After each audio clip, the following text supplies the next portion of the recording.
इस संघर्ष को मजबूत करने के लिए और देश की राजधानी दिल्ली से ये पैगाम देने के लिए जितने भी हमारे सम्मानित भिक्षु यहाँ पहुंचे हैं, मैं उनका बहुत बहुत धन्यवाद करता हूँ।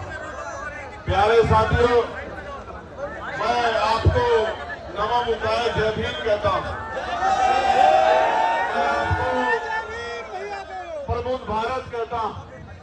मैं आपको बाबा साहब के सपनों को पूरा करने के लिए आपसे अपेक्षा करता हूँ। प्यारे साथियों, जिस वजह से आज हम लोग दिल्ली में इकट्ठा हुए, सर्वप्रथम तो मैं इस पूरी कमेटी को बहुत बहुत धन्यवाद करूंगा कि इनके पसीने के प्रयास से, इनके गांव-गांव जाके मेहनत करने की वजह से ये पहली बार हो पाया है कि देश की राजधानी में बीटी एक्ट 1949 खत्म करके और महाबोधि विहार बुद्धों को सौंपा जाए, इसकी आवाज उठ रही। मैं आपको बधाई देता हूं। प्यारे साथियों, ये कहा गया है कि जिनका राज नहीं होता उनका धर्म भी नहीं होता।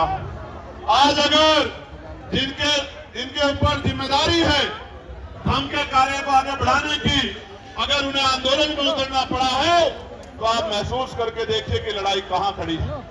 अगर लड़ाई मजबूती की तरफ नहीं खड़ी होती तो हमारे भंते, जिनके ऊपर धर्म के प्रचार की जिम्मेदारी है, समाज का नेतृत्व करके समाज को सही रास्ते में ले जाने की जिम्मेदारी है, आज उनको आंदोलन में नहीं आना पड़ा। आज देश भर से कहीं से थोड़े लोग, कहीं से ज्यादा लोग, लेकिन पूरे देश से लोग यहाँ पहुंचे हैं।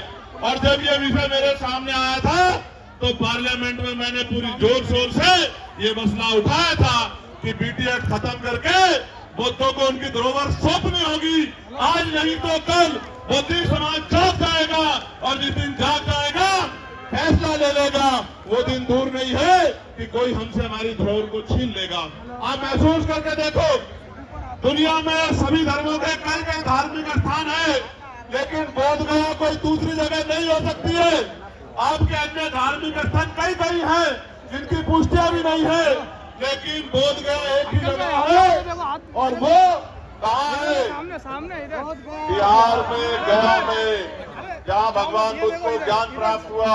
मैं आपको कहना चाहता हूँ बड़ी जिम्मेदारी से, कल भी पार्लियामेंट में मैंने ये मांग उठाई थी कि सरकार चेत जाए, सरकार समझ जाए, अब हम अपने धरोहर को बिल्कुल किसी भी कीमत में अपने से दूर नहीं रहने देंगे।